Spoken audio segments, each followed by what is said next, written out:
From the JW Marriott Hill Country Resort and Spa in San Antonio, Texas, this is the 10th presentation of the Bowerman.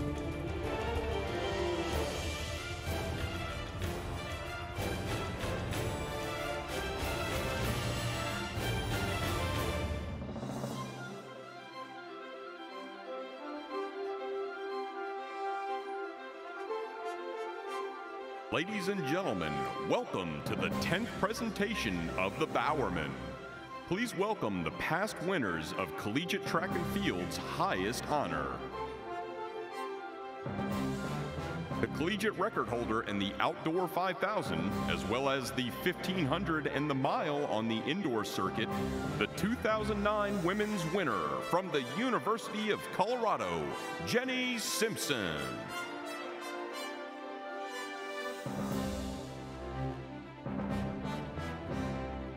A three-time NCAA hurdles champion and the first female in NCAA history to claim national titles in both the 100 and 400 meter hurdles. The 2010 women's winner from Virginia Tech University, Queen Harrison.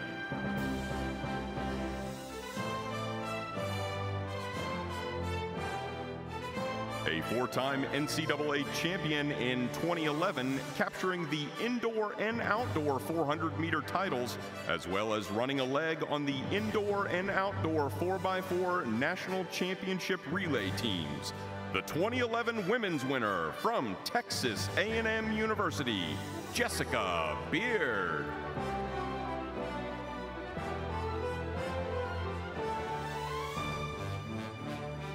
Becoming just the fourth male in NCAA Division I history to claim a 100-meter title and a long jump title at the same NCAA outdoor meet, our next winner also took home an indoor long jump title in 2011.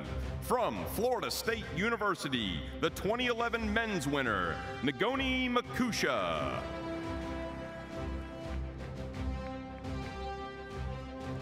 The 2012 women's winner, she became the first woman in NCAA Division I history to win back-to-back indoor and outdoor national titles in the 200 meters. From Louisiana State University, Kimberlyn Duncan.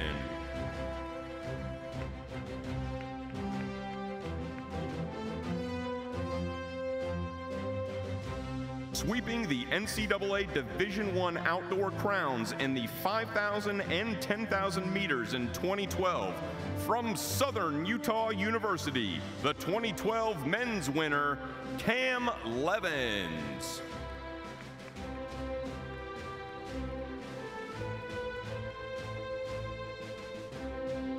The collegiate record holder in the 60-meter hurdles and the 100-meter hurdles, and a three-time NCAA hurdles champion. The 2013 women's winner from Clemson University, Brianna Rollins McNeil.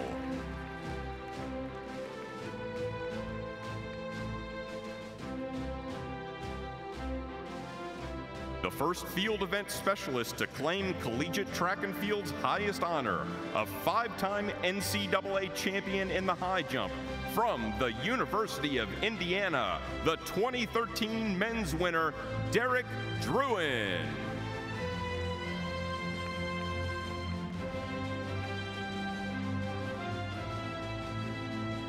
A five-time NCAA champion with two titles coming in the 800. She currently owns the second fastest 800-meter time in NCAA regular season history. The 2014 women's winner from the University of Oregon, Laura Raisler.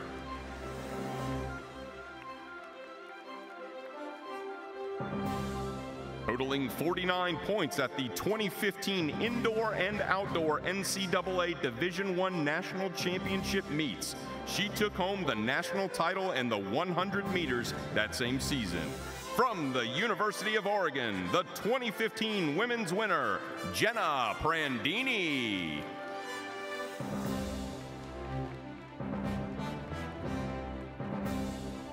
This Gator swept the long jump and triple jump titles at both the indoor and outdoor NCAA Division I National Championship meets during his stellar senior season. The 2015 men's winner from the University of Florida, Marquise Dendy.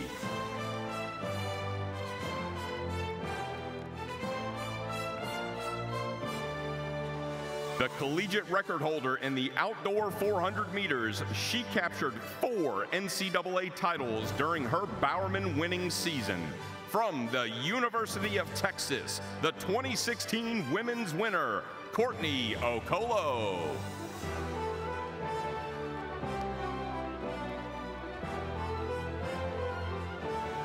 This duck owns the collegiate record in the outdoor 800 while helping the women of Oregon capture the only triple crown in NCAA Division I history by anchoring a collegiate record-setting 4x4 relay. The 2017 women's winner from the University of Oregon, Raven Rogers.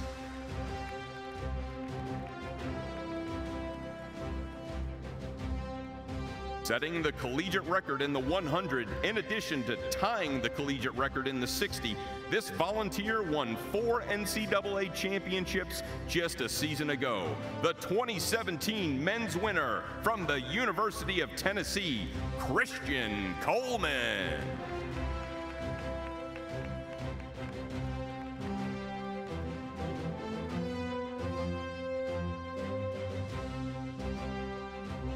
Please give a round of applause for the past winners of the Bowerman.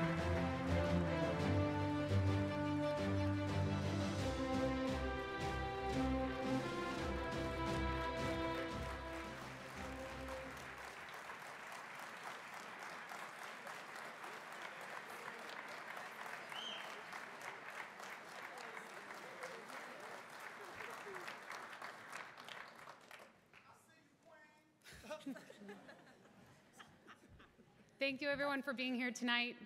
This award, the Bowerman, is reserved for the best. The best of the NCAA is what we collect to give this award, but let's be honest, what you have before you is the very best in the world. Thank you so much for being a part of tonight. It's an honor for me to be here to welcome each of you as part of the crowd to witness the 2018 Bowerman Award. But to the nominees, we up here truly know the highs and the lows and the commitment and the victories that brought you to this point. We're so, so proud of you. We're here with you. We're excited for each of you. Congratulations and good luck.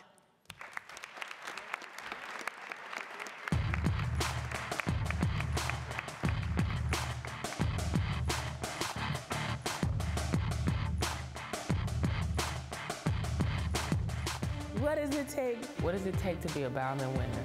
The work. The sweat. The miles. The jumps. The passion. There are many hurdles to clear. There are many miles to run. But now that you are here, You might be next. You might be next. This is the Bowerman. welcome. Welcome. Welcome to the 2018 Bowerman.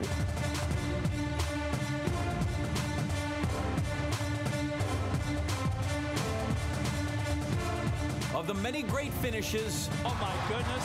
Oh my goodness. Look what's just happening.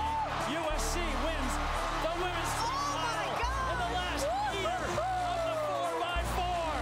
Unbelievable final leg by Kendall Ellis. Of the many great moments. It is Elijah Hall. Can he run faster than 20:34? Oh my goodness. He just set the collegiate record. 20.02. Of the many great performances. Oh, she's gone. It's Aaliyah Hobbs. Simply not beatable. To run 11:01 in a hurricane is impressive. 6 of the greatest take the stage tonight. 2 will bring home the trophy.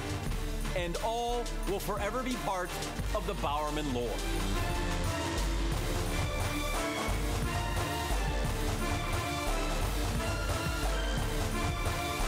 This. This is the 10th presentation of the Bowerman.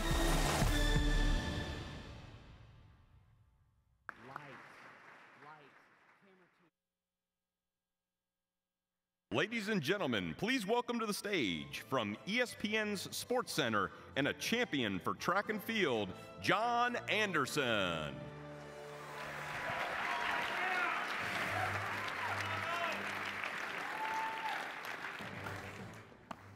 I hope I'm not the only one with goosebumps after all that. That processional was unbelievable, and that was, oh my goodness. If I sound nervous, it's because I'm shaking from watching all you guys. That is phenomenal. Wow. Yay for track and field, huh? How about that?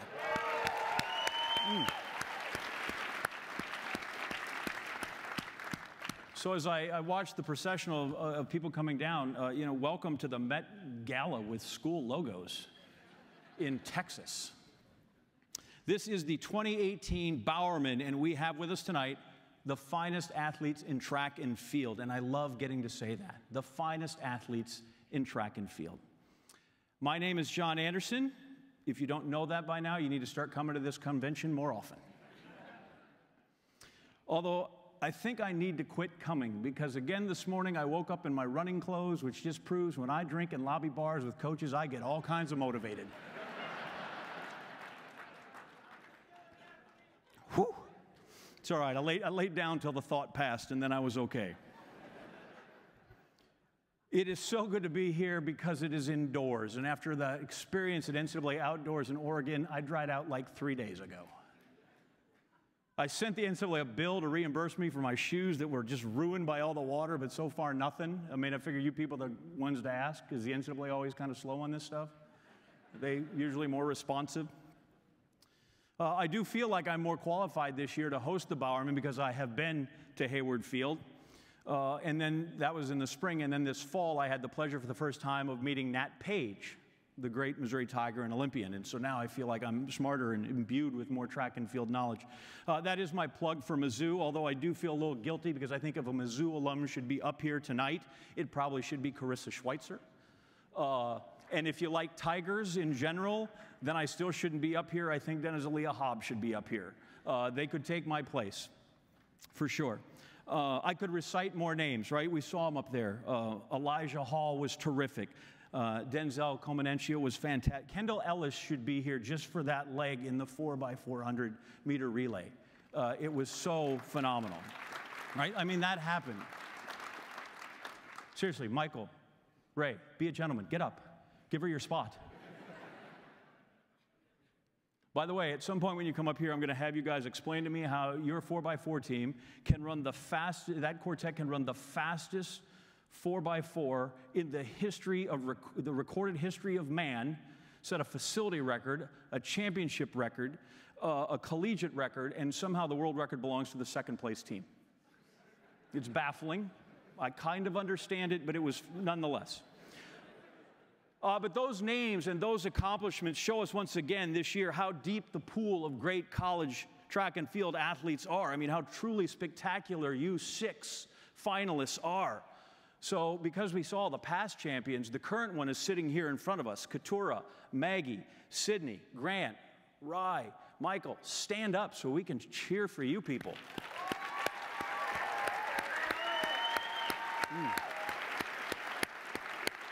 Yeah.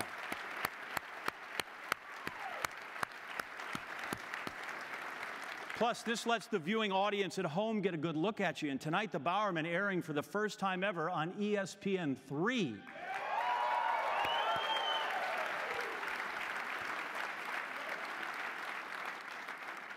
Which is terrific exposure for you, terrific exposure for the sport. But it's just another company work day for me, man. I'm talking track and field for the man or the mouse, whichever. So thank you again. And though it's on ESPN 3, I apologize in advance. Scott Van Pelt does not come on for an hour after this, although we love him. People see our 6 finalists, and they look at them, and they watch them race, and they watch them train, and they go, wow, what athletes. And then they watch the rest of us in this room run, and by the rest of us, I mean Ryan Fenton, and I think, they're like, oh, good for him. You know, that's sweet. It's good to see you, Ryan. Thank you. The red carpet was unbelievable. Thank you. You're like Seacrest with a better mile PR. We look forward to hearing you tonight with your interviews and talking to our finalists and our coaches. Thank you, as always. And it's nice to see you're out of the parka that you had in Madison, or the 2 parkas, or whatever you were wearing. You were bundled up, man. Looked like you were headed to an igloo for there.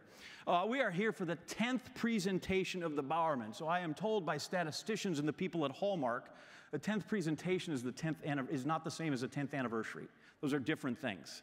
Whatever. 10 years is a lot, okay? It's sort of a what the hell took you so long when you think about it, 10 years. Historians, I did my research, the first track meet, they tell us, was held in 776 BC. It was a single event, a sprint of 600 feet. It was also the last time anybody complained that a meet was too short for television. The first college meet recorded, and I researched this one as well, featured McGill University, Cornell, and Amherst, 1873. This was another one-event wonder. They held it around a rowing regatta, 2-mile race with a first prize of $500. So right there, we had our first NCAA meet and our first NCAA violation in 10 minutes. 776 BC, 1873, 2009 Bowerman. Progress is like that. 10 years, think about that, 10 years, that's a decade, right? That's 5 world championship cycles. That is 2.5 Olympic cycles. That is 1 Mike Holloway contract extension at Florida. If you are celebrating a 10th anniversary in your wedding, that is tin or that is aluminum, right? In track and field, it's KT tape. If you want to get gifts. I have them here. The first one, first anniversary is ice. The second is pit sand. Third anniversary is safety pins. Protein bars is the fourth. Fifth is Kramer Jezik. How you want to use that's totally up to you. Sixth anniversary is pre-wrap. Seventh is shoelaces. Eighth, pasta. Ninth is Gore-Tex. And then the 10th is Kinesio tape. That comes straight from the rankings in Polls Central on the USTFCCCA site, Sam. I don't know if it's up there, but if you dig, Tom Luce has got that up there. USTFCCCA. This is the 7th time I have done this, and those initials still throw me, right? My first inclination is never to think track. I think, you know what? Those are the letters they give you before the final puzzle on Wheel of Fortune. Sam, I'd like to solve the puzzle, but I know there's no money here, so I'm not going to do that.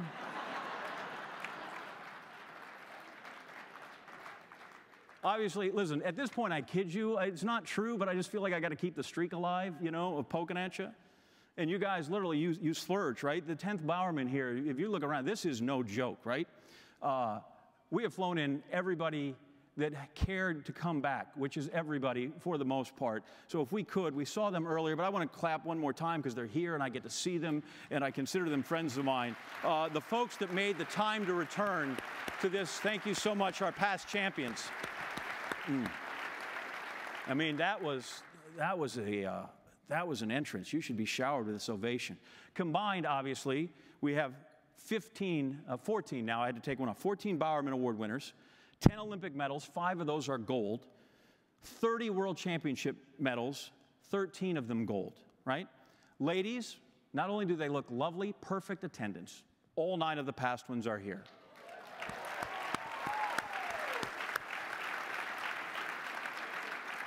The gentlemen, they are all handsome, but we're missing 4, okay? Which means I can make fun of Galen Rupp, and I can make fun of Ashton Eaton and Jerry Lawson and Dion Lindor because they're no-shows. But I don't know Galen, and Ashton and Jerry and Dion, they're regular attenders, so I would never poke at them.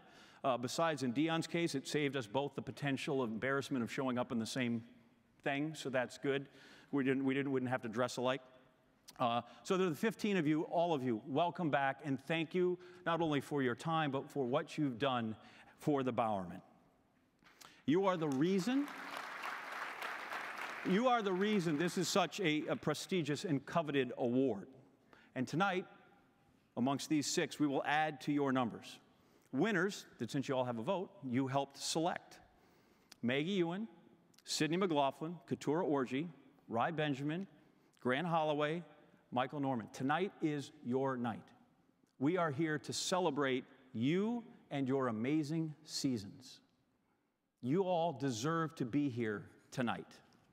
You deserve to be mentioned in connection with the great Bill Bowerman and the extraordinary past winners in this room. You all deserve to win. The beautiful thing is, if you do not win, I've met most of your parents, and they all assure me they love you. Grant, not only do your parents love you, but since you're competing for the Gators again, you're already on the preseason watch list, man. So you got that going for you, which is nice. And of those parents, I would like to quickly, I know you guys are required to clap a lot, but I think it's worthy, recognize the moms and the dads of our finalists. If you'd stand tonight for all you've done. Look at that.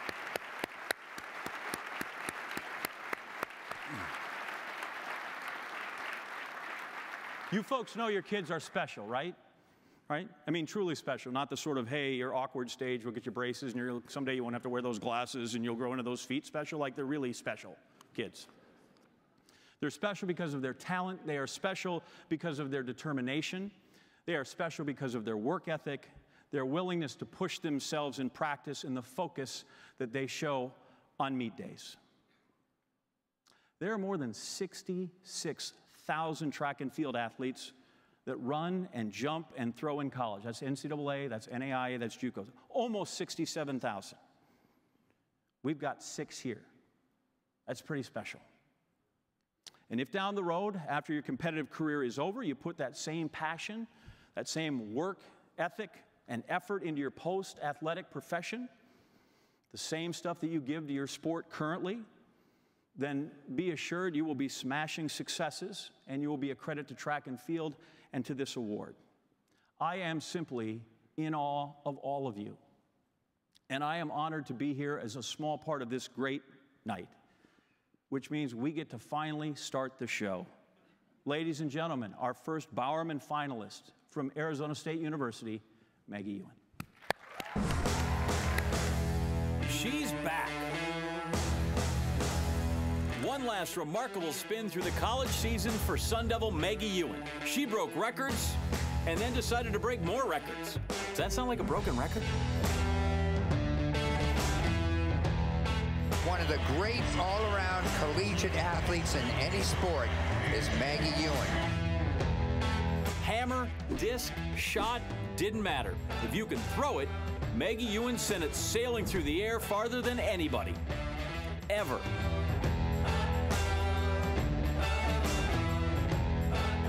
Tiptoes almost doesn't stay in the ring, but does, and wins the competition with 62, 10, and 3/4. And lest you think her events lack for drama, she rallied to win her final title on the final throw of her college career. On her 6th and final throw, the Arizona State senior wins the women's discus. Now there's only one thing left for her to pick up, the Bowerman Trophy. But don't throw it, it's heavy, and that'd be rude. Welcome back, Maggie Ewen, a Bowerman finalist.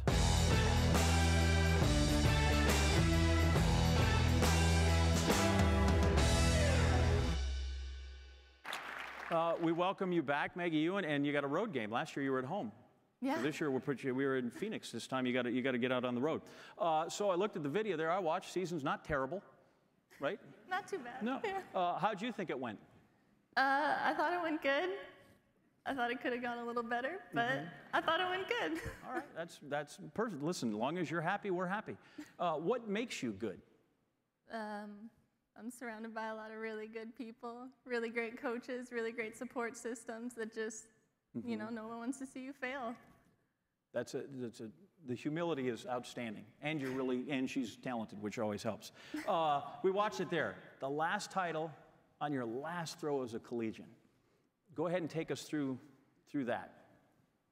I mean, I guess there really wasn't much to it. You know, it's my last throw, so I'm just going to give it all I got. You know, it's my favorite event. It's my last time getting to throw in that jersey representing my school, and just wanted to make the most of it. Were there nerves? Were there, you know, because you got a little time between your last one and that one?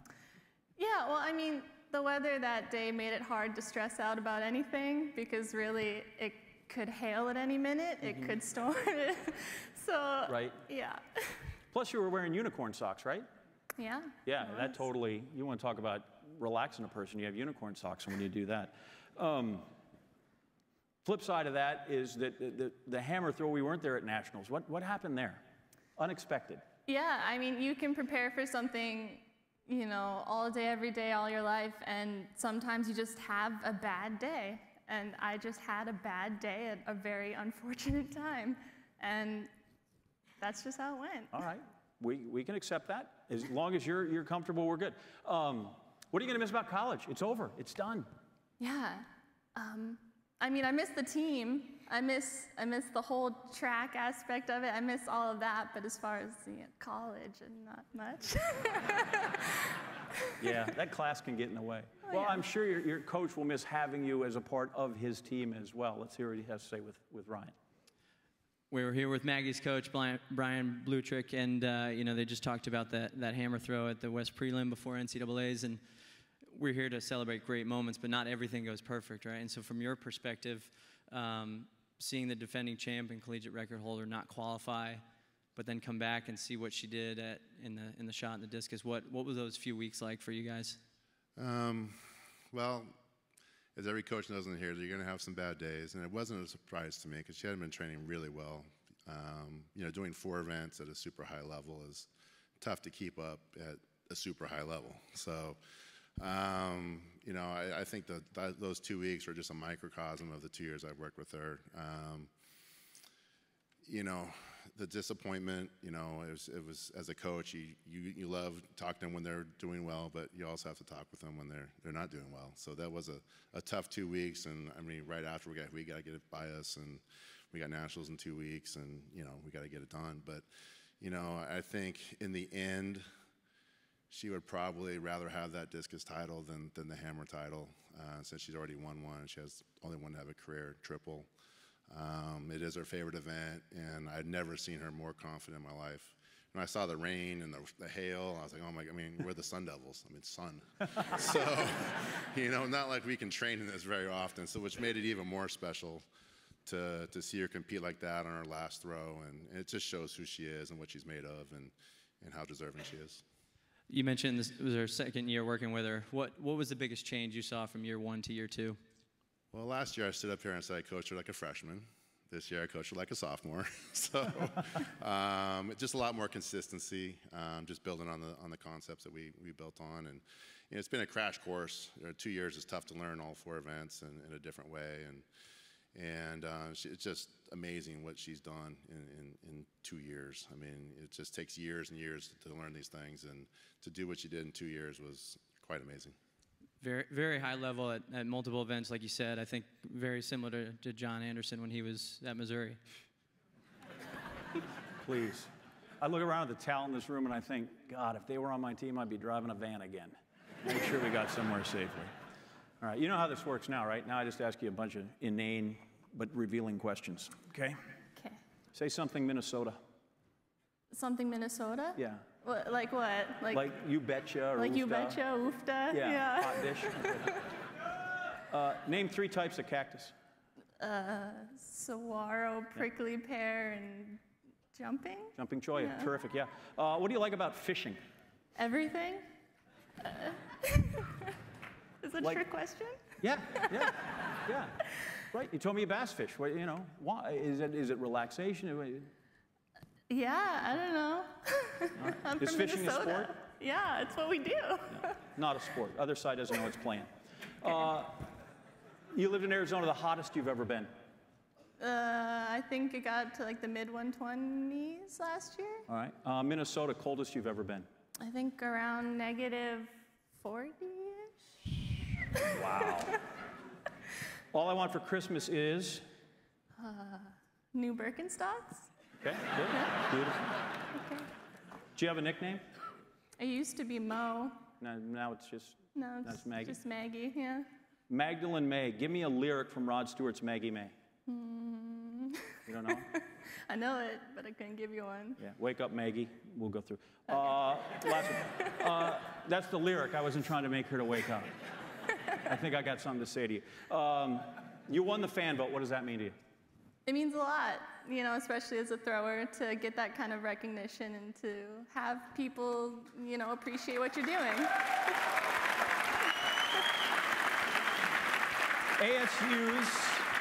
ASU's Maggie Ewen. Congratulations. Thank you. Our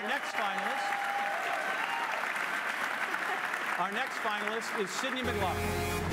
Sydney McLaughlin was a freshman tour de force in 2018.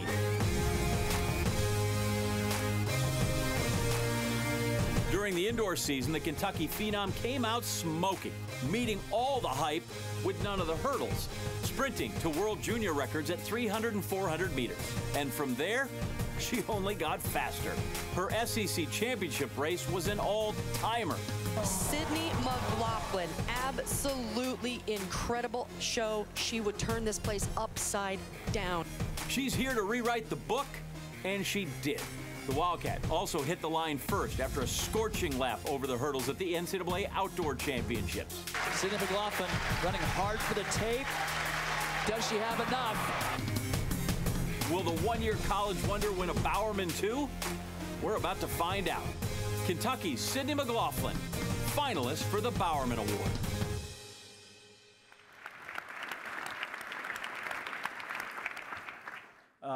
Since the other finalists have been here twice and 3 times, I feel like, you know, are you okay? We need to watch over you, make sure you're all right. I was asking Keturah for some advice on how to feel right now and how to answer the question, so I think I'll be okay. Okay. How do you feel right now? Cold. Cold. Did your track career really start over a chocolate bar? Of course, yeah. How? Well, my dad wanted me to run the 100 meters. Mm-hmm. I was 6 years old, and I didn't want to run, but then he said if I ran, he'd give me a chocolate bar. So then I ran and got the chocolate bar. That's all right. What kind of chocolate? Hershey's, milk with almonds, yeah. Would that still work now, or is the Olympic gold medal like, I'll take that as opposed to the Hershey's chocolate bar? I don't know, man. That's a tough comparison. Tell me maybe what you thought was the most important thing you learned in your year down in Lexington. Yeah, I was just saying this earlier, is the one thing that I took away from it was, regardless of whether it's practice or it's a meet, is to get up and walk. You know, you're not always gonna have a good day, whether it's practice and you're running a bunch of 400s or 600s and he's just sitting there watching you suffer, or you're at a meet and it's hailing. Regardless of what the outcome is, whether you win or lose or you hit the 9th hurdle like me, you have to get up and walk. Mm-hmm. How hard is your event, the 400-meter hurdles? Honestly, everyone thinks it's a lot harder than it is, right? Right, Rai? Like, for me, it's fun because it distracts you from the fact that you're running because you have something to jump over. Mm-hmm. I mean, it doesn't hurt to like the last 100 meters where you can't feel anything. Right. Yeah. SEC Championship, you put up 52.75, which made a lot of us just pass out. Describe that race for us. Honestly, I don't remember the first half. Like, I don't know. Maybe I was asleep still, but literally I can't even remember going through the first 200 meters. All I remember is coming home and hearing my coach screaming and running as hard as I could for the tape and looking at the time and being like, okay, one more race now. You were named the IAAF's Rising Star, which is fantastic. You turned pro, you signed with New Balance, you signed with William Morris Agency. How do you balance the expectations that come with all that? That's a lot of stuff. My parents and, you know, the group of people I have around me are absolutely terrific. You know, they always keep me grounded and keep me humble and level-headed and realize that, you know, as amazing as all that stuff is, there's so much more to life than just track and field. And for me, I've always taken it personal to the point where you have people looking at you and you have these expectations, but if I can walk away from this sport helping somebody or inspiring somebody, that means so much more than any of that could. Do you feel like when people look at you and see all that they forget sometimes, you're like, you're 19? Yeah. What do you do that 19-year-olds do? That we go, oh, look, she's sort of like the 19-year-old I have at home. I don't cook very much. I don't do my own laundry. I watch Netflix. I don't drive. Yeah. Okay. What are we watching on Netflix, just out of curiosity? Honestly, it's getting a little slow. Is it? Yeah. They need to ramp it up. All right. We should hear from the athletic director at U University, of which you have brought great pride and great achievement. So we'll throw to Ryan and the boss. We're here with Mitch Barnhart, the athletic director at Kentucky and longest serving AD in the SEC, 17 years. So what that means is you've seen a lot of athletes come through the program. What kind of impact did Sydney make at Kentucky, and how did that compare to other freshmen you've seen in any sport at Kentucky? We're known for a little thing called basketball. 2002, I would say that's about all we were known for. And over our time in 17 years, our goal has been to try and change the profile of what we've done. We've had a little success in track and field and grown it up a little bit over the last few years, but when Sydney came, her resume prior to coming to Kentucky was such at a high profile that it brought an incredible profile to our program, and a state that really treasures icons, so to speak. She became an instant icon in our state, and the transition from high school to college is really hard. She made it look graceful and easy. And I know I think she lost her first race, or was in a relay at our place, and after that it was like incredible growth and incredible ease.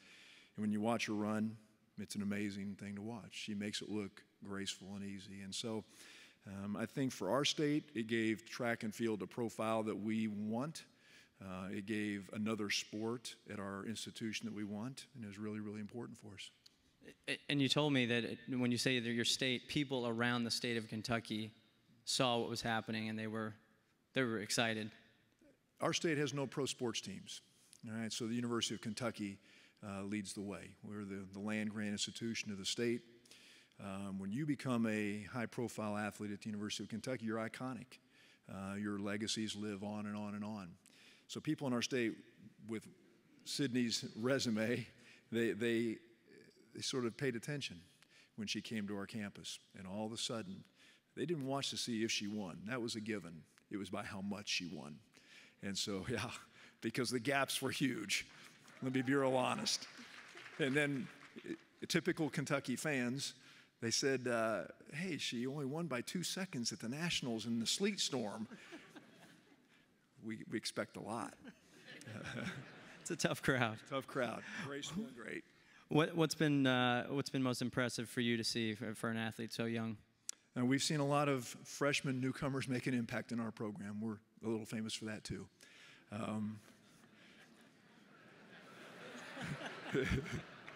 Having said that, she fit that bill. She was able to come in right away and do it with incredible maturity that you just don't see very often. And the way she managed the platform, the way she managed the expectations, and most importantly, I thought it was really, really unique. As I was walking across campus one day, I saw a young girl running with her dad, and I said something to her. I said, you're going to be out on that track. It was close to our track. And she says, quote, unquote, I want to be like Sydney. It means a lot. Young people watch. Big impact there, John.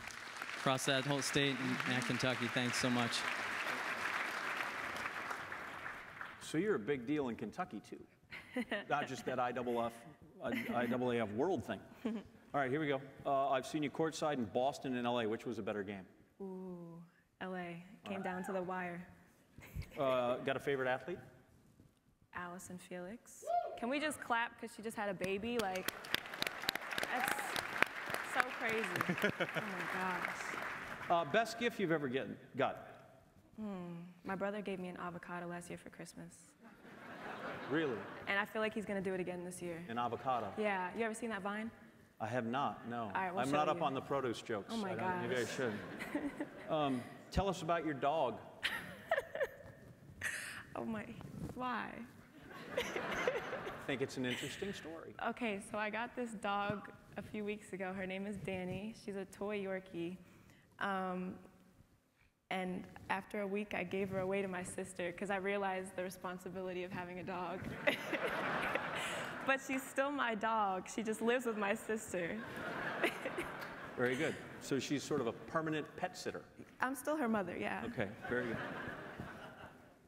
Rai Benjamin's 4702 is what? Amazing. Okay. Yeah. High heels or racing spikes? Definitely racing spikes. Slippers or flip-flops? Oh my gosh, flip-flops. Flip-flops. Yeah. Music I should be listening to, but I'm too old. I don't know if I can say. Right. All right, if we're not going to be PG-13, we'll pass.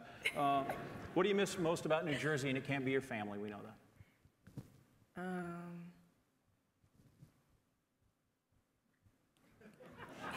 Surely that you can say.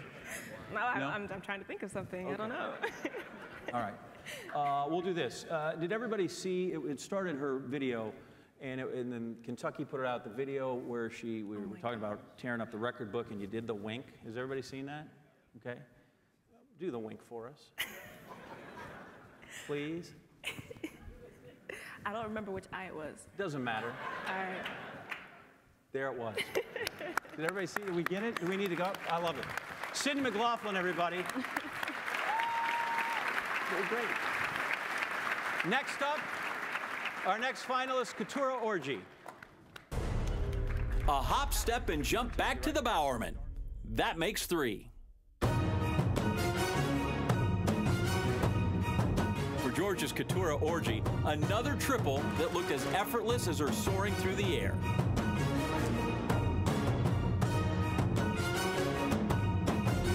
Scoring an astounding 38 points in NCAA championship competition, count them up.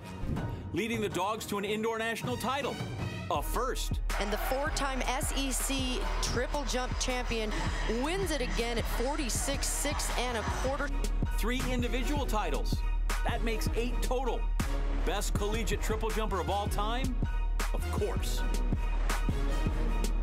The Olympic triple jumper, letting everybody know at Hayward Field she can long jump as well.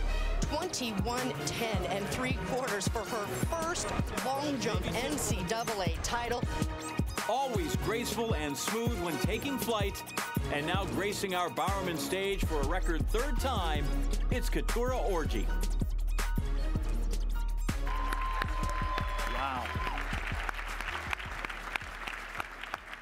So I see you after you win at SECs, and I see you after you win at NCAAs, and I talk to you more than I talk to my mother. Do you know that? It's amazing. We saw the video. It looked like a very good year to me. It looks like a very good year to all of us. What does Keturah think of her year? I was really happy with my outdoor season, just because at SECs, I broke the collegiate record again and had a really good series that year. So I think overall I was happy. Good. You win a lot. How do you balance the kind of notion that when you go in most of the time you're better than the competition, but you do that without getting overconfident because you still have to perform?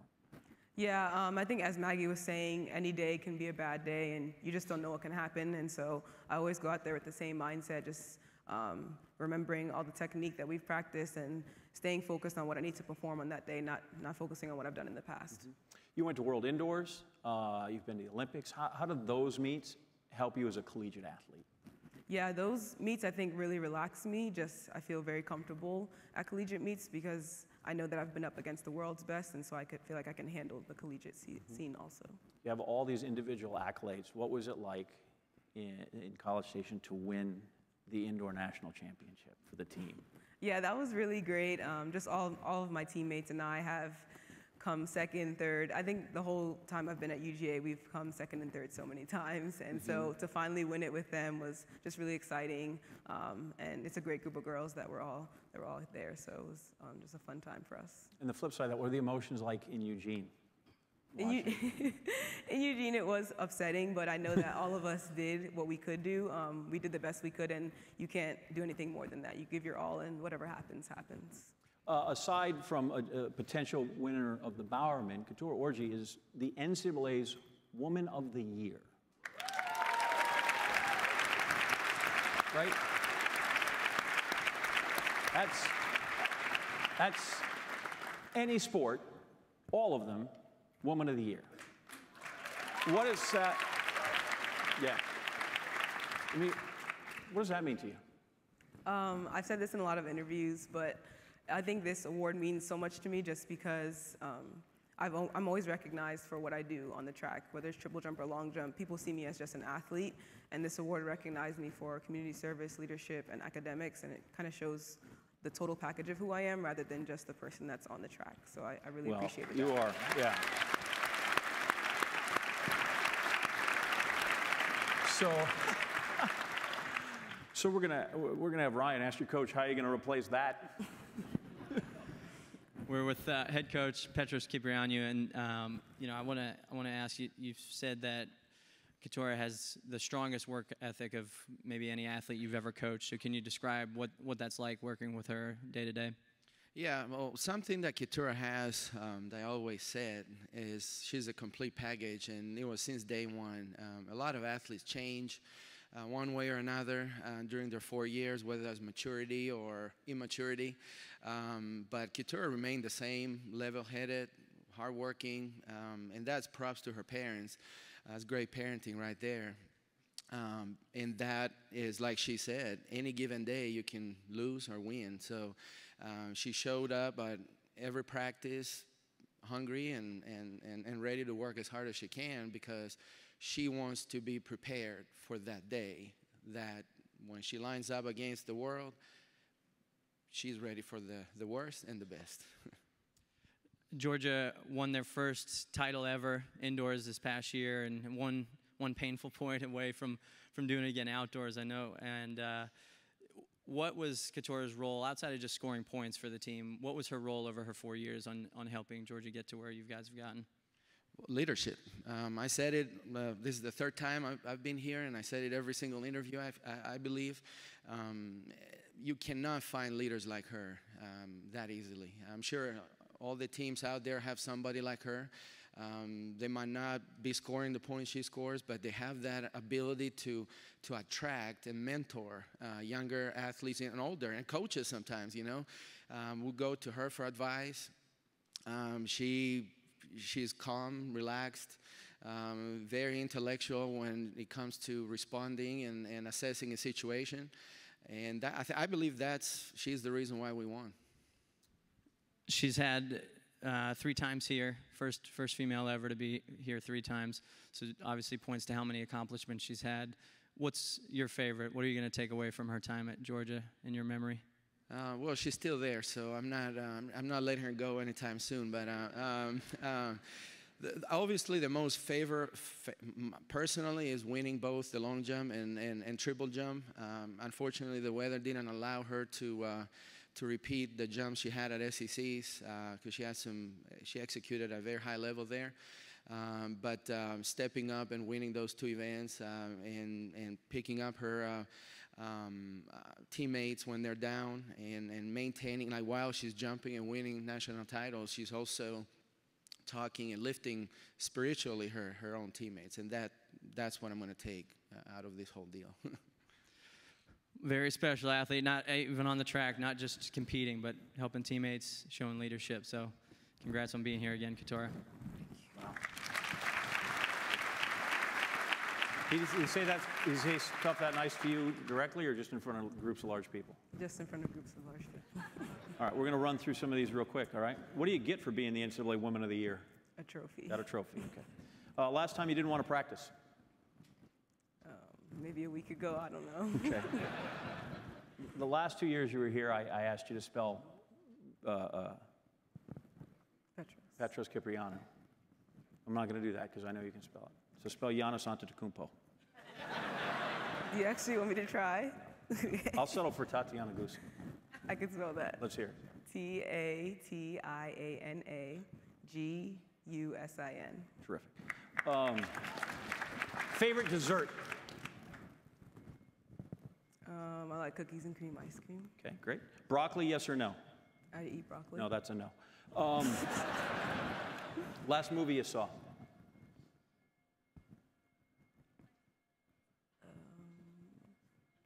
We got to get you out of the house more. In your career, you won 7 out of 8 NCAA triple jump competitions. Who beat you? Sierra Brewer. Very good.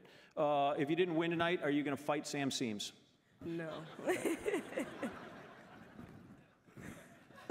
Favorite UGA athlete? That's hard. Do I have to choose? Mm-hmm. You want to give me a couple? I can name a couple. You can say Herschel Walker and get off the hook with all your friends. Who do you like? I don't watch football. Okay. So who you got? I'm close with Kendall, Sarah, Chanice, Kate, Tara. Kendall Williams would be a good one. She would. All right. Best part of your 4 years in Athens? Roommates. We always stayed up late, and we were just acting crazy all the time in the room. I won't ask what that because your parents are in the I don't want to know about it. It wasn't anything bad. There you go. Who won the Bowerman for women last year? Raven Rogers. And Raven Rogers is right over here as we get prepared to give away the women's Bowerman for 2018. All right. We're joined with last year's winner, Raven Rogers, and Raven coming off of a successful first year as a professional finalist at the Indoor World Championships. But you've had time to reflect on winning this award 12 months ago. What stands out for you when you look back, and what did it mean to win this award? To win this award, like I said in an interview previous to coming in, it just means to leave your legacy on the sport. You know, as far as making history, and whether that was Triple Crown or just individual, you want to make an impact in what you're doing. And I really just wanted to continue to tell my story, and winning this award just played a big part in that. You know what it takes to get here. For the 3 finalists down there tonight, can you help everyone understand what it took for them over the last year to do what they did to be here? To be in this position takes a lot of sacrifice. It takes a lot of extra work. It takes a lot of discipline. It takes a lot of heart. I could say each and every finalist definitely had heart in anything that they were doing, and they really made it a goal to achieve their goals and kind of leave their mark and make history with whatever time they had in the sport. Well, we know our 3 finalists, so now it's time to find out our winner. So we're going to send it over to Vice Chair of the Bowerman Board, Elfrida Goff. Thank you, Ryan.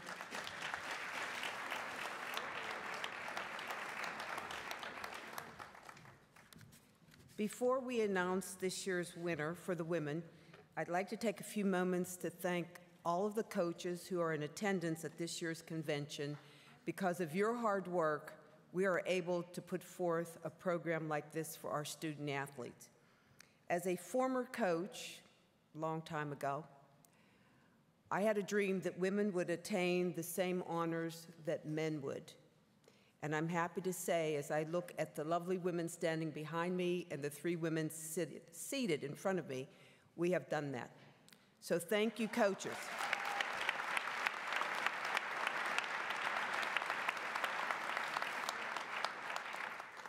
A special thank you to the parents who have made many, many sacrifices of their finances, of their time, and their support and love for their children who compete in the sport of track and field.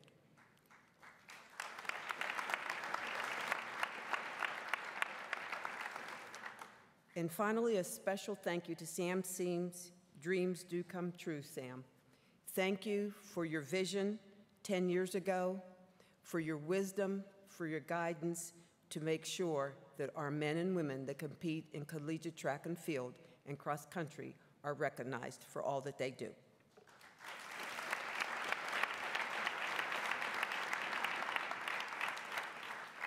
The Bowerman 2018 women's winner from the University of Georgia,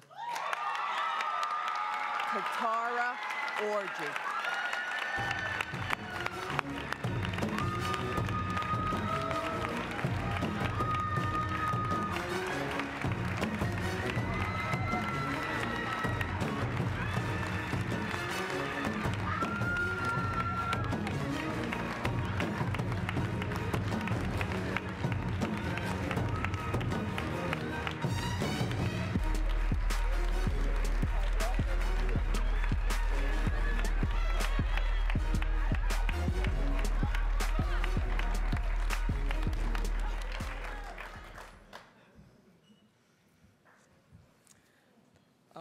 I'm really excited to finally win this.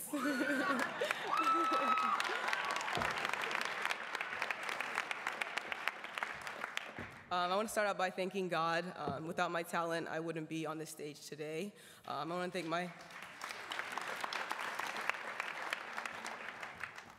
thank my parents that have raised me and helped me become the person I am today and supported me throughout all of my endeavors and everything I've wanted to do throughout my life.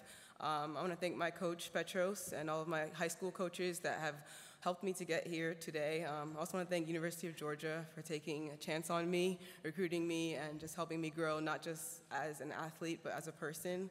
I want to thank the Bowerman Committee for choosing me for this award. I want to thank my fans, anyone that watches the triple jump. No, it's not many people, but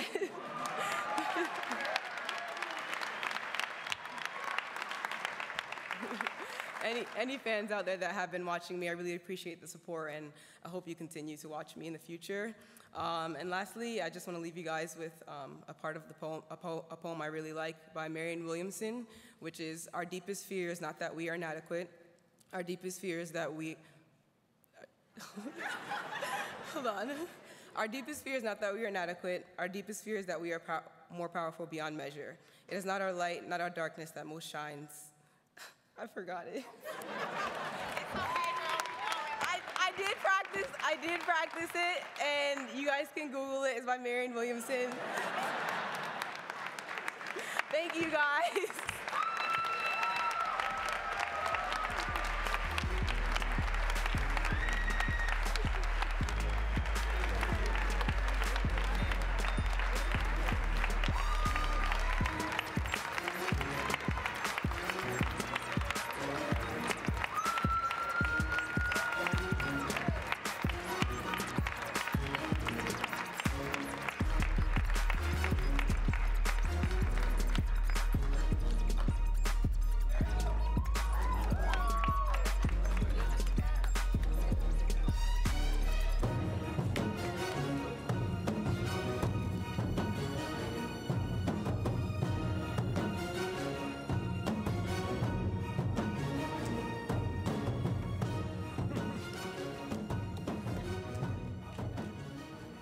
All right, you three bozos down front, you see how that's done?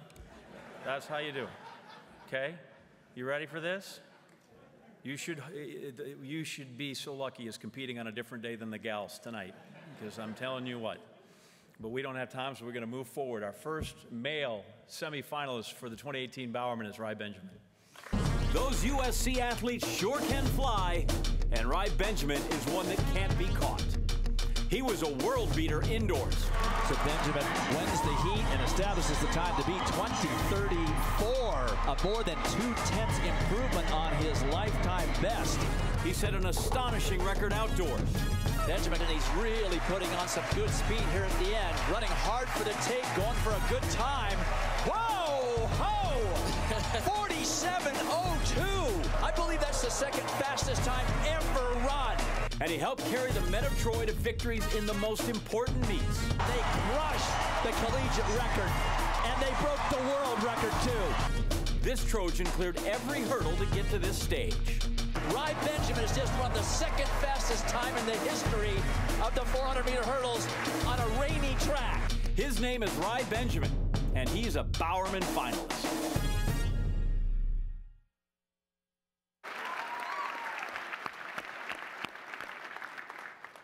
What's it like to watch highlights of yourself? Man, it gives me goosebumps, but it just helps me reminisce on the great season that we just had, and wow, like, can't believe it's over. But do you ever watch them just at home in private? I just do. Click on YouTube, yeah. do you? Like 12 o'clock at night when you can't sleep, and I'm just like, let me watch this 4x4 video again. Right. So you watch like you watch the relay, not the individual. I watch the relay. I can't watch myself run, man. It just takes me there. Because you know how it turns out, right? Yeah, I know. I know how it turns out, okay. But still. Did you really almost leave your suit at home? I did. How? I was prepared. I was ready. I was like, let me get to the airport on time. I don't want to be like Michael Norman. I almost missed my flight. But so I leave the house, right, and I'm in the Uber, and I'm like, do you have your toothbrush? Do you have your brush? Do you have your shoes? And I'm like, where's your suit? And I screamed at the Uber driver, I'm like, oh, can you turn around, please, please, please? I forgot my suit at home. Like, I really need this. And he turned around, and, you know, here we are. Took care of it. Okay. Yep. Yeah, because you can get like a toothbrush at the front desk here. You cannot get, I didn't think about that part. Can't get anything in a 42 regular here. That's for sure. 400 is hard enough. Why would you want to put hurdles on it? Man, it was my high school coach who did it to me. Uh-huh. He wanted points for a county meet, and he was like, you know what, Rai, like, I feel like you're athletic enough, like, just go ahead and try it and see what happens. And I ended up winning my freshman year in high school, the county meet. So that's how it all started. And then we're on our way. And now we're on our way. Okay. We're here. You had all these terrific accomplishments in 2018. What were your goals coming in to 2018? Oh, man, just to live up to the expectation of being at USC.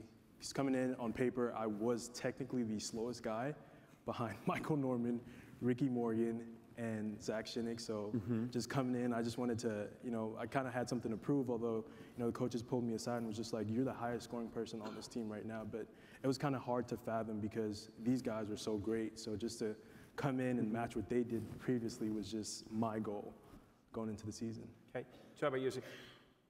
To you, personally, when you hear, what does fight on mean to you? Man, just never quit and do what needs to be done in order to win. With respects to doing it, you know, safely and the right way. Right.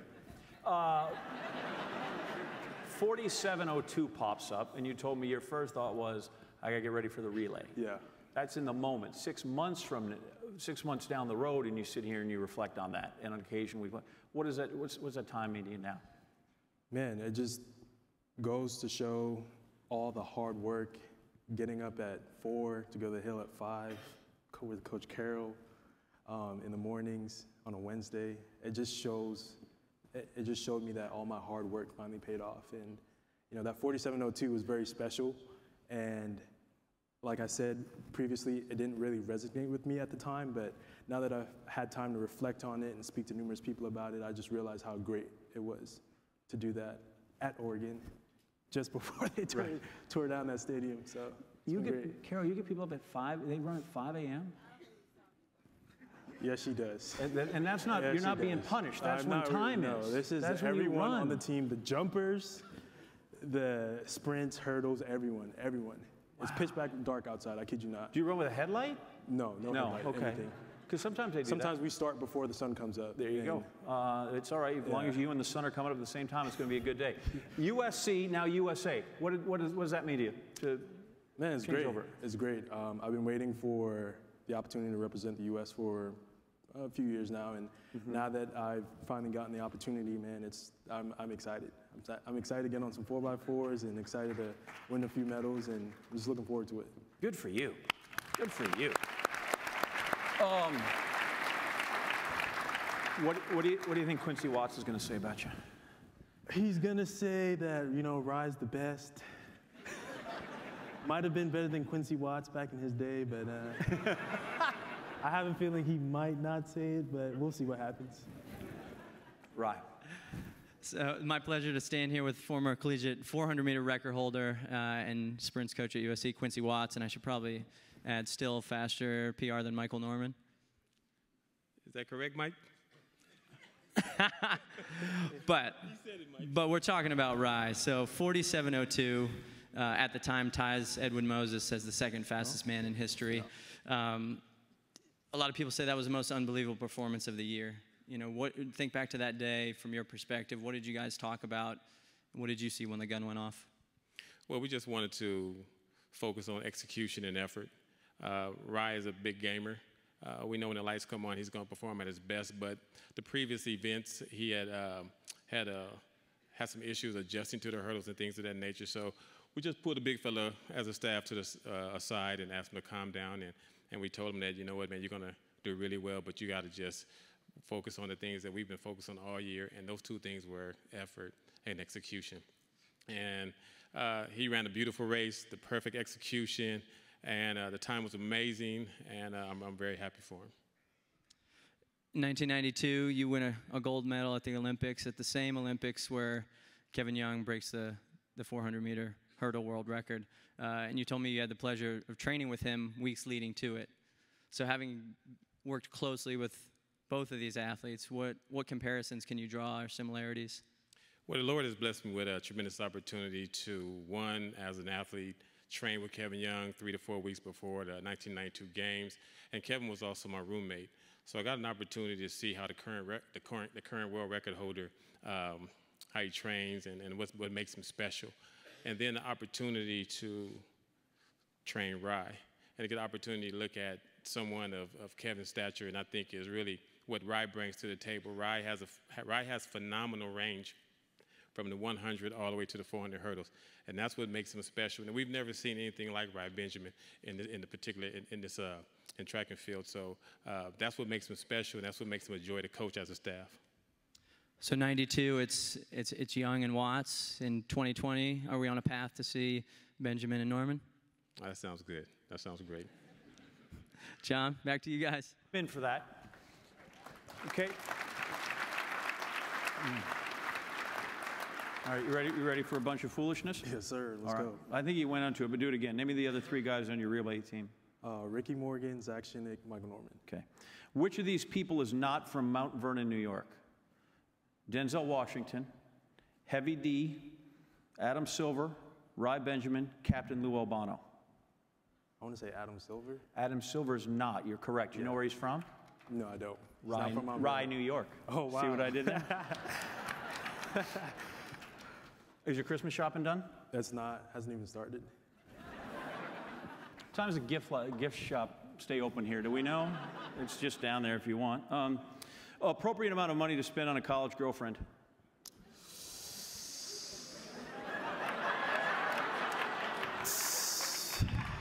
Well, if the we can kick it down to the front row over there for later if you'd like. If the per diem is right.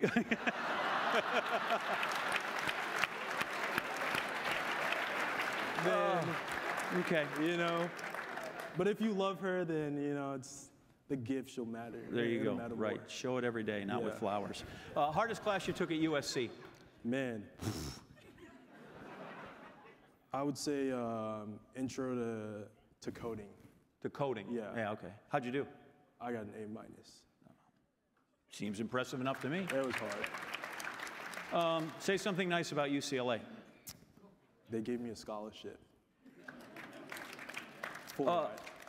Okay, I am told, I have not seen it, but on the statue of Tommy Trojan, it's listed the qualities of a true Trojan. Which one best describes you? Faithful, scholarly, skillful, courageous, or ambitious? I think all of them. Good enough. If you're going to be a Trojan, be a true Trojan. Yeah. Good for you. Now we're going to go to social media. Why can't you stand cats? They're so evil. Like that one video, the cat like stepped in this guy's like chocolate cake, man. Like, and they do nothing. Like they're just there, you know. And some like they hide under the couch. Like they're just like. I'll be honest. I had higher hopes for Bowerman finalists that they're just not watching cat videos on the internet. But you never know. I'll be honest. Who said this? Every time I get on an airplane, there's always that one person who stares into my soul. I said it. Yes, you did on Monday. Why is that? Because like there's always that one person. Like, who was it this time? Was it just? There's this one guy. I mean, he looked at me the entire flight, and I'm just like, dude, like just say hi, man. Like it's right. And then I met this the flight attendant in the airport coming here. Right. At Einstein Bros. I don't even the bagel spot. Sure. I don't know. And she's staring at me, and I smile at her, and she smiles back, and then I realized she's actually my flight attendant on my flight here. Right. And coming off the flight, like I was taking my bags down, and she like didn't help me, which was okay, because you know I got it, I'm pretty strong. But she was staring at me the entire time and smiling, and I'm like, wow, I just don't know what to tell you. She probably thought I was cute. I was gonna say, tell me this ends with a phone number or something, no? Honestly, I could sit up here, we could talk all day, but I got to get to these other 2 guys. So, Rai Benjamin, fantastic, thank you. How good are you? Our next Bowerman finalist from Florida is Grant Holloway. Sophomore Grant Holloway did it all for the Florida Gators in 2018. No, seriously, he did it all, everything. He jumped and jumped far. He launches it right there, 27 3 3/4. He ran and ran fast. Grant Holloway will defend his title. 7:53 is just another day at the office for the young man. He smiled. Man, can that guy smile. Easy. Easy. That's what we do. That's all it is. That's what we do. Didn't matter if he was leading his team to an indoor national championship or taking home individual titles. When he was competing, he was winning. To Grant Holloway's long list of accomplishments in 2018, we add one more. He's a Bowerman finalist.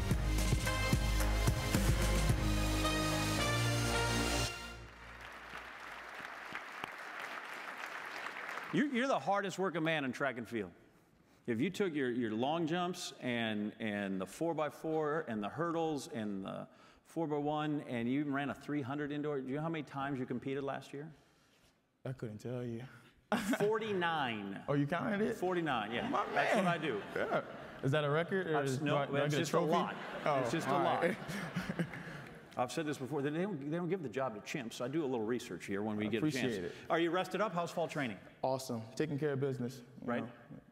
Can't really go into detail because I like to show it out, when it's on TV. Okay. But taking care of business day by day, hour by hour, second by second.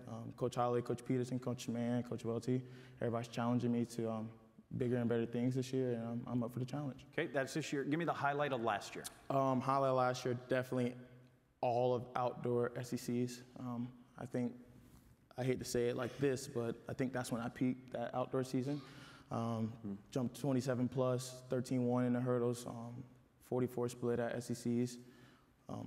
Led the team to a SEC title. God blessed me with that ability to be able to lead and encourage people to do certain things, and I think we actually, as a team, we captured that goal. I watch some people and they seem to compete intensely, and some people seem to compete angrily. You always seem to compete joyfully. Where does that come from? That's a great question. You gotta ask my mom and my dad. I don't know.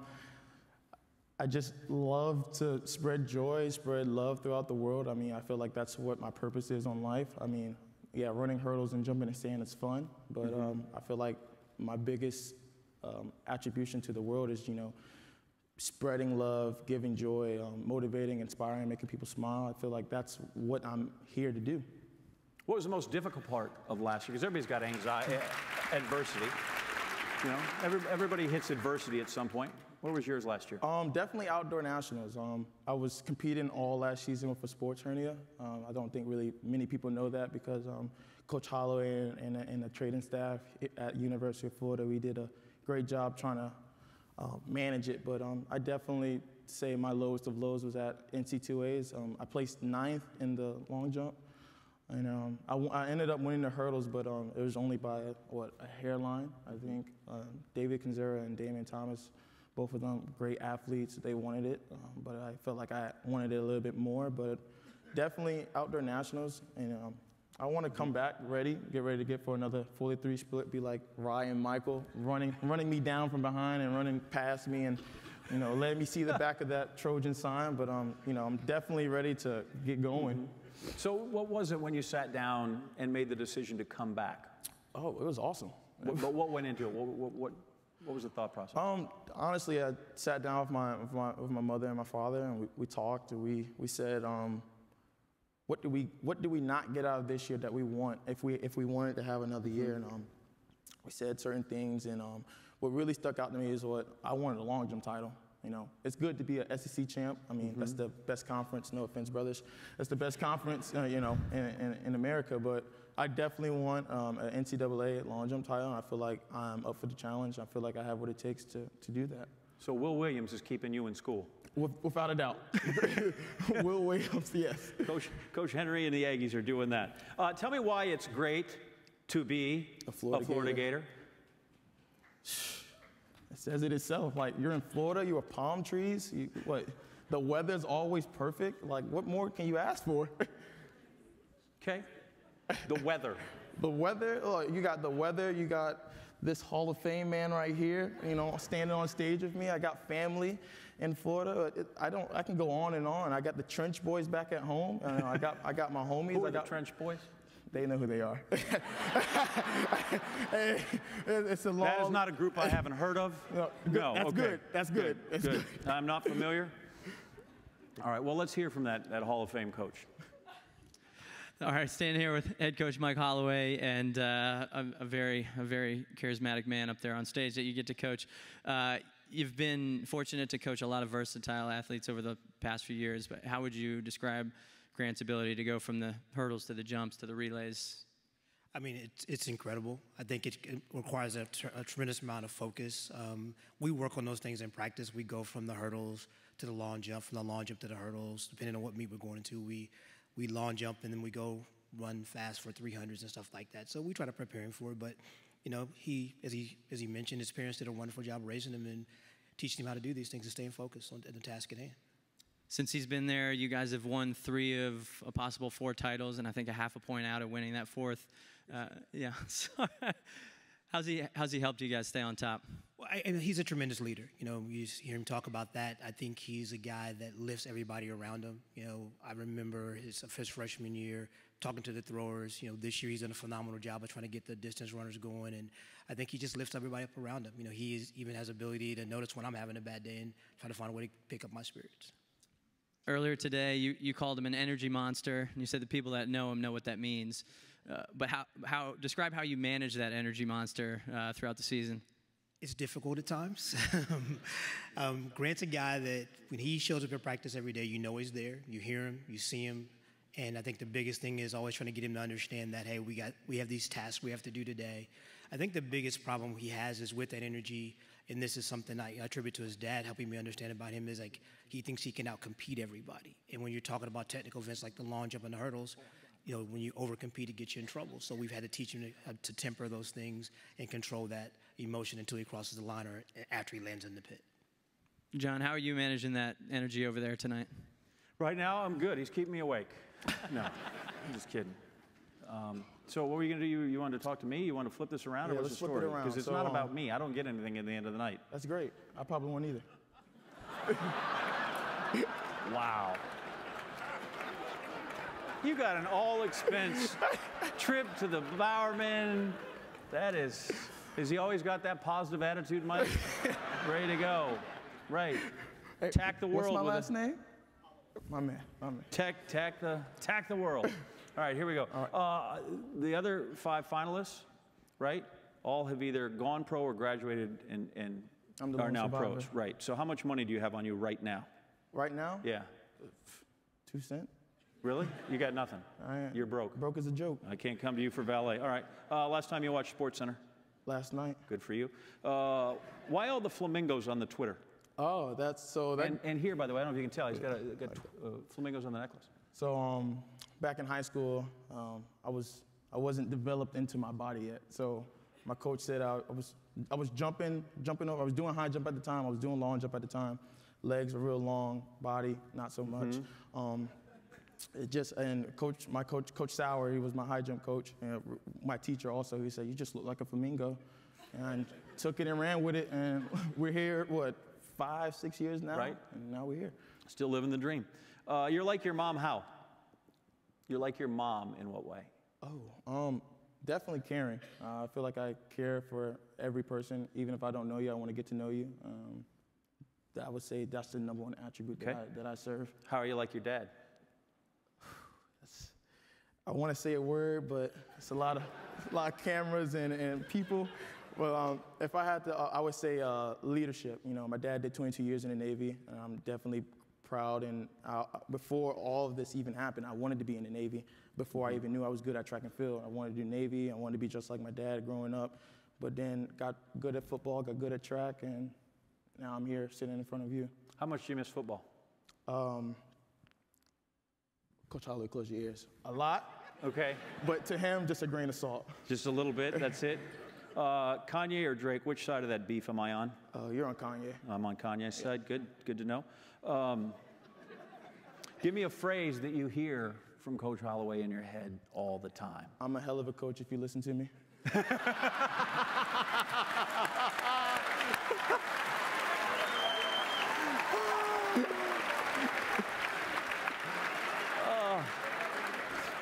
That's fantastic. All right, real fast. Yeah. I'm gonna say go. Say the first word that comes to your mind. Go. Mizzou. All right, that's good. You passed. There you go. That's all that matters. What's the world record in the 110 highs?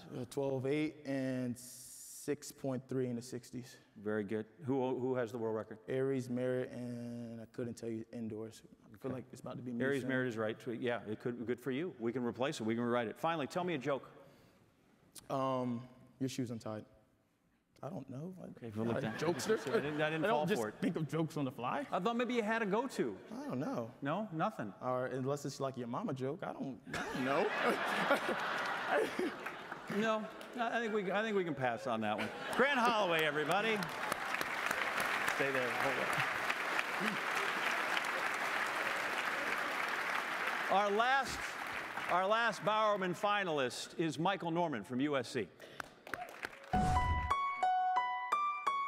USC's Michael Norman wasn't just born to run. He was born to run records. In 2018, he did just that. Here is the sensational sophomore from USC.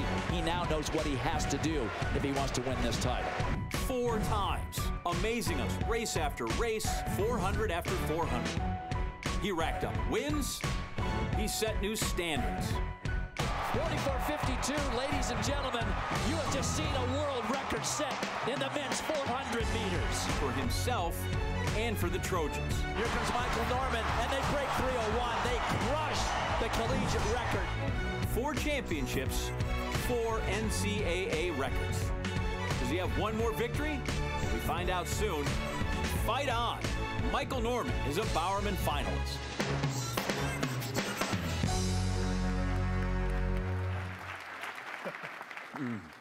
As you came up here, I said, this is amazing. Even alphabetically, he's the anchor man of the whole thing. He's back. Dude, you damaged the record book. You know that, right? A lot of reprinting is going to have to be done for you. Now that you've had some time to digest it, give me your thoughts on how your season went. If I could describe it in one word, I would say a movie. Through the challenges that we had and just the success we had, it just felt like a movie. Everything we did was just out there. We enjoyed every moment of it, regardless if it was tough or if it was fun. And, you know, I wish we could have documented it, but it was just an amazing time for not only me, but for the entire team. Everybody just had that same intensity that you would want in a team. So what was the most satisfying then of that whole run? NCAA outdoors, the 4x4, of course. The whole year, we weren't really chasing times or records, but this one time, Coach Wells was like, okay, go get the record. So like just going out there and running last time with Ricky Morgan, Zach, and Rai, it was just an amazing feeling to just be able to come out with the record. That was probably the most emotion I ever showed in a race too. You know, I kind of yelled a little bit, but it was a lot of fun. I mean, Ricky cried. Sorry, Ricky, but he cried. And it was great. Listen, let it out. If you've poured that much into it, it's okay to let that much come out. Give me the difference that you feel running the 400 as in the open or when you're running in the relay. The open is far much harder. It's just a lot more technical, and it feels like you're just by yourself. You know, you're running for yourself and just for your own self-achievement. But running a relay, you know, you're carrying the dreams and the hopes of your team. So, you know, you have them and everybody else who's supporting us, you know, carrying you through even though you're tired or you're not feeling it that day. So, you know, the 4x4 is just the better race to run. It's the more fun race. Okay. I've asked this because we have so many of the people that run at 400 between Sydney and Rai, and obviously Grant has done it too. Where does it start to hurt for you? Because it seems painful, even though it depends on the year. Or the time of the year. So if it's like the first meet of the year, then I'd say before I even step on the line, I'm hurting. My stomach is hurting.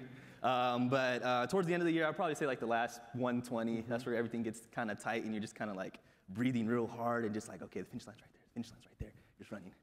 And it never goes away. At least it stays. Because sometimes you're having a bad day. Like it just seems to go. And sometimes it feels like someone just grabbing you and pulling you back. But you just persevere through it. I'll give you the same thing I asked Rai. What does fight on mean to you? Fight on. Trojan family. I think that's definitely what it means. It represents everybody who's had the opportunity to represent the Shield, SC, or just the university. So, you know, just when I throw up the fight on, it's, you know, pay respect to everybody who's gone through the position I've gone through. And I imagine that sticks with you, whether you're in school or not. You made the decision to leave. What went into that decision that you jumped out a couple years early? You know, the opportunity was too good to present it to pass up. I think I was mentally prepared to, you know, take the next step and physically prepared. Coach Carol, sorry, she kind of was like, "You're not coming back next year." I said, "Okay." we'll just keep it going. But yeah. Okay. You realize she's right there and she can give her version of that story, right? No. Ryan, what are you going to find out over there? We're here with Coach Carol Smith-Gilbert from USC. Any response to that? Yeah, he wasn't coming back. I knew it. He had such great performances. I don't think there was much left for him to do, and I want to see him be successful as possible. So I told him, this is the last time you're wearing this jersey, so go make something of it. When you watch the 400 meters, the final 100 of that race normally seems it's who dies the least is the one that's going to win. But when you watch Mike, he's one of the few that seem to have an extra gear. He finds a way to kick it in to the finish line. Where does that come from, and how rare is that in a 400-meter runner? I think it comes from within Mike. Mike wants to win more than anybody I've ever met. He works hard, and he just has so much heart. Every single day we have to tell Mike, back up, slow down, because he wants to go 100% every day. So I think it's inside of him. You have two finalists here tonight with Rai transferring to USC this past year. How did that help elevate Mike's game in 2018? Well, we always tell the team, iron sharpens iron. So the better training group you have, the better you're going to become. And I think the two of them together, not only did they help each other train every day, they brought the whole team to another level, men and women. So it was very, very important. This guy was only 20 years old when he did all these things. World record, collegiate record. What impressed you the most in the short time he was with you guys at USC? Well, besides the fact we were at a meet one day, and he ran 19.8. And I said, Mike, I told you to run at 85%. He said, I did. That impressed me, right? I'm like, oh, my God. So I think more than anything, Mike has a lot of humility. You know, we call him Mikey. He goes out, and we're like, he hates that. You put me out there, I'm putting y'all out there. So we call him Mikey, and normally to us, he's just Mikey. Every day he does something great, and we go back to normal. But boy, when the gun goes off, he's not Mikey. He's Michael Norman. Well, Coach called him out. John, I think it's your turn to call him out now. Yeah, that was you know, that's all right. Let's ask some questions, Mikey. See what we got for you. Didn't think that name was going to come up, but it's okay. It is, all right. Oh, we find things out, man. Don't worry about it. Give me the best USC track uniform combo. Definitely not the gold and white. But the white and red, the dual meet tradition, new tradition, dual meet, white and red is my favorite. Now, why did you have to look over there like you were going to get? Because she gave us those gold uniforms before the meet, and she told us we're white, and I was just not feeling it. No? Just wasn't feeling it. Okay. You said it was like a movie. Who would play you in the movie? In the movie? Yeah. You want to play me? I'll say, of course. He's not an actor. Nah, I know, but I couldn't really tell you. Come on, nobody? Robert Downey Jr. Perfect. She says iron sharpens iron, and I get Iron Man. Yep, exactly. Best Avenger. Dentist, great, fine, horror show. Dentist? Yeah. Great. Really? I like the Dentist. All right. Headphones of choice. Beats. Beats. Recommend a book or an album or whatever the music comes on these days to me. A book or yeah. If you want to go album to me, yeah, album? recommend. Ooh, Championships. That's right now. Meek Mill. Meek Mill? Yeah. So you said, okay. Yeah. That album's great. Why the headband? Why the headband? Yeah. It just gives you that extra speed. Something about it. Every time you put it on, you run extra fast. I'm telling it's you, like try it. You get like superpowers? Yeah. Wow, that's awesome. It's like my super suit. All right. Longest distance you've ever run? 500, because coach makes me have practice. Okay. Did you do that at 5 in the morning? No, not that time. No, it was like more like 2 in the afternoon. Right. Have you written a speech in case you win? No. No. Wing it. Quality of a Trojan that best describes you: faithful, scholarly, skillful, courageous, ambitious. I can't take his answer. So. No, you can't. So you're going to have to come up with something. You got to add a couple more. No, I think. no, those are the only ones on the statue. We're gonna have to write a new one. Faithful, scholarly, skillful, courageous, ambitious. Scholarly. Scholarly. All right. You got another look from Coach, man. She's just over there like. No, this time she's down there. See? My grades are great. Okay. Come on, Coach. Who's funnier, you or Rai? Not Rai. Okay. Who's a better dancer? Rai. Better cook? Not Rai. I don't know. Actually, honestly, we don't even cook. We eat Chipotle every day, or I eat flame broiler, or this place called Ono's Hawaiian barbecue spot. Those are the only 3 things we eat. Okay. Finally, tell me about the time you and Christian Coleman rented Ferraris in Morocco, because this happens to me every day. Or Monaco, I'm sorry, Monaco. Yeah, so it was my birthday over. We were in Monaco, so I asked Emmanuel if he could, if we could rent a Ferrari for the day or during the trip. So, he actually came through and did it, and I was like, whoa, okay. Right. But, we got the opportunity to drive through like the mountains of Monaco and drive to Nice and then along the coast, the coast of France and back to Monaco. But Christian Coleman is fearless. Let me tell you. Right. It does not matter if he can see the road or not. He's flooring it and taking off, and he's not looking back. He likes to play with his life. I'm a little more cautious. I like myself. I like to see where I'm going before I floor it. So, I had to back off a little bit, and Emmanuel was acting a little scared. Right. Well, but you've seen his work, right? He only runs one turn, and that's it. He either goes straight or one turn. That's all he knows. Oh, yeah. You got to do 2, so you're more versatile in that. Yeah. But nobody was harmed? Everybody's good? Oh, yeah, of course. All right, good. Now, you know what happens. Not only do we, give away the Bowerman next, but we also get to hear Christian's side of the story about driving Ferraris, fast cars in Monaco. All right, we're here with last year's winner of the Bowerman, Christian Coleman. Christian, is this accurate? What was your memory of this race car experience? I mean, we made it here, so it's, hey. So I mean, I wasn't too reckless, it's all good. Yeah. What about his driving? He was just being a little too cautious for me, but so I mean, he was right about that. I went past him a couple times, but yeah, like I said, we made it, so it's all good. Yeah. Well, I think Jenny Simpson said it best earlier. The athletes that win this award are the best in the world, and I think you showed that. Your year after winning this, broke the world record twice indoors in the 60, world indoor title in the 60, and then fastest man in the 100 meters last year. And if you look back on that, would you describe 2018 for yourself? I mean, 2018 overall was a really good season, especially indoors. It was a perfect season.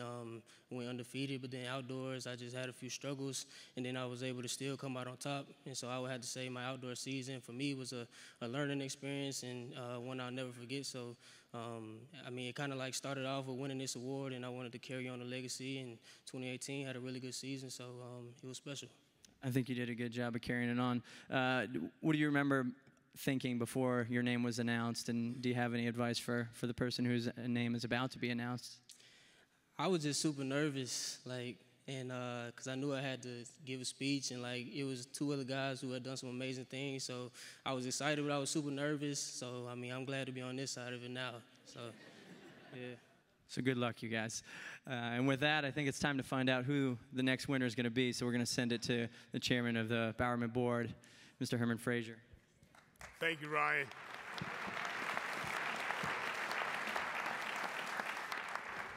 The first thing I would like to say this evening to Ms. Orji, congratulations on you and your accomplishments. And I think more importantly, in addition to winning the Bowerman, to be named the Female Athlete of the Year for the NCAA is incredible. Congratulations.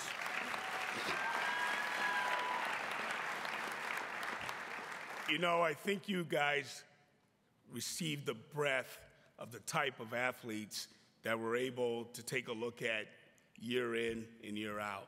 And 10 years is a long time. And as you look across the ballroom at the number of men and the number of women who have won this award, it tells you how incredible our committee is to come to the conclusion of the people that we select. However, this would not happen, and Alfreda talked about it a little bit earlier, but this would not happen without Sam Seams and his staff and his committee. A round of applause for them.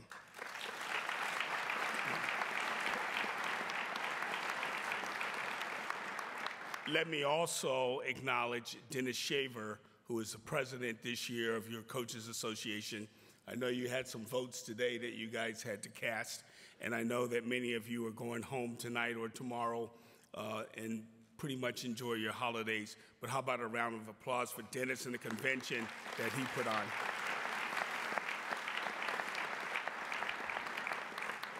The other thing that I would like to say is we had an opening this year for another committee member, and Sam and I had a discussion, and you know, the vote was kind of close, but I'm happy to announce that one of the newest members of our board is none other than John Anderson. John.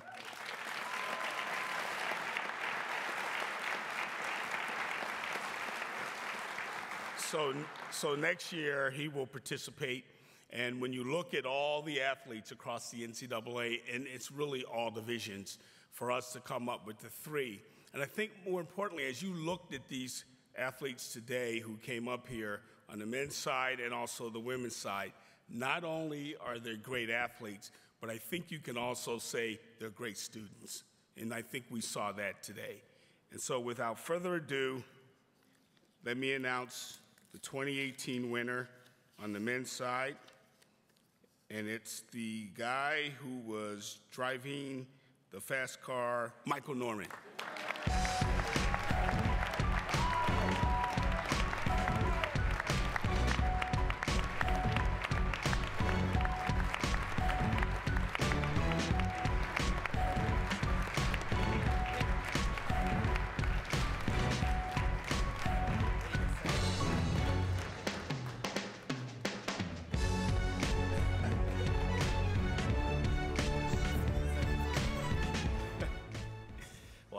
This is just a great accomplishment. But first, I would just like to thank everybody who put this award ceremony together. Your guys' work and putting this amazing presentation is just great.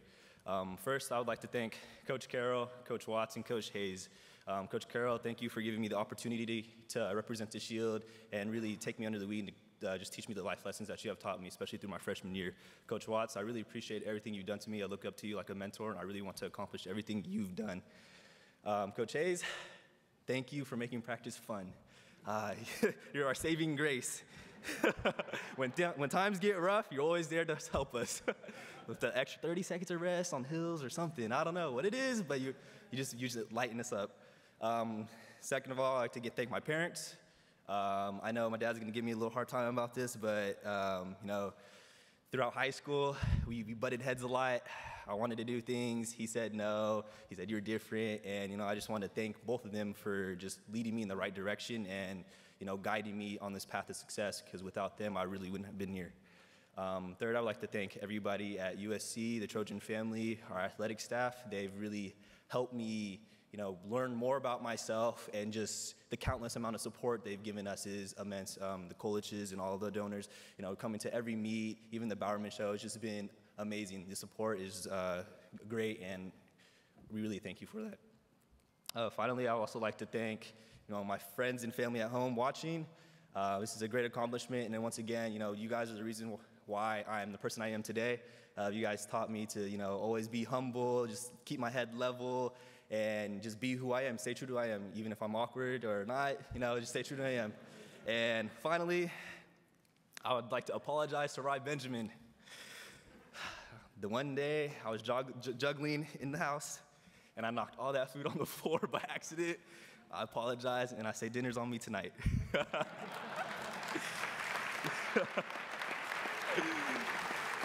Thank you, and fight on forever.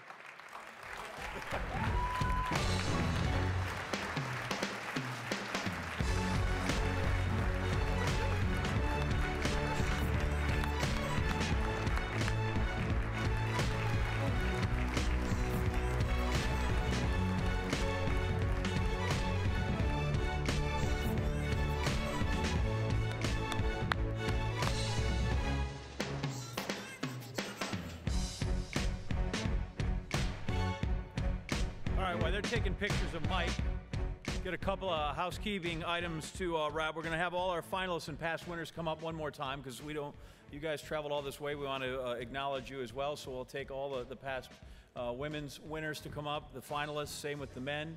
The men are already, the men's finalists, Grant and Rai as well. I want to take a minute, too, if I could, to sort of say goodbye. This has been the best gig any track and field fan could have the last 7 years, but I feel like it's sort of time to step aside. This event, if you haven't noticed, has become fantastic, and it is too big a night for me to hog, so I'm gladly going to leave the role for others for a while. There are a lot of great people that can do this, that deserve to be a part of this.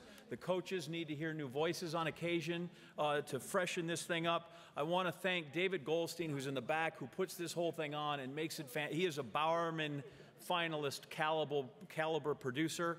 David, thank you. Tom Lewis, who makes all this go for the Coaches Association and makes my job easier. To all the coaches that have been kind to me over the years, I appreciate your graciousness. I appreciate your friendships. I appreciate how much more knowledgeable you have made me about the sport. Outside of my father, my track coaches have been the most influential people in my life, and I hope to all of you that coach that someday the kids that you have for 4 years, you have relationships with for 40 and for 50 years. Finally, to Sam Seams, my debt of gratitude to you, Sam, is immeasurable. You have let me have this podium 7 times, which is amazing. The kindness, the generosity, what you've done for me, what you've done for my family, the favors you have done, and also for allowing me to meet one of my boyhood heroes from '76 in meeting and becoming friends with Herman Frazier is one of the great things that has happened to me in this role. So thank you to Sam. I thank all the coaches. I thank all of you. You guys have been wonderful to work with. It has been my pleasure, and for the last time, I can't wait to remind you that dinner will be served across the foyer in the ballroom. And as always, be loose as a goose and twice as shifty. Thank you, everybody.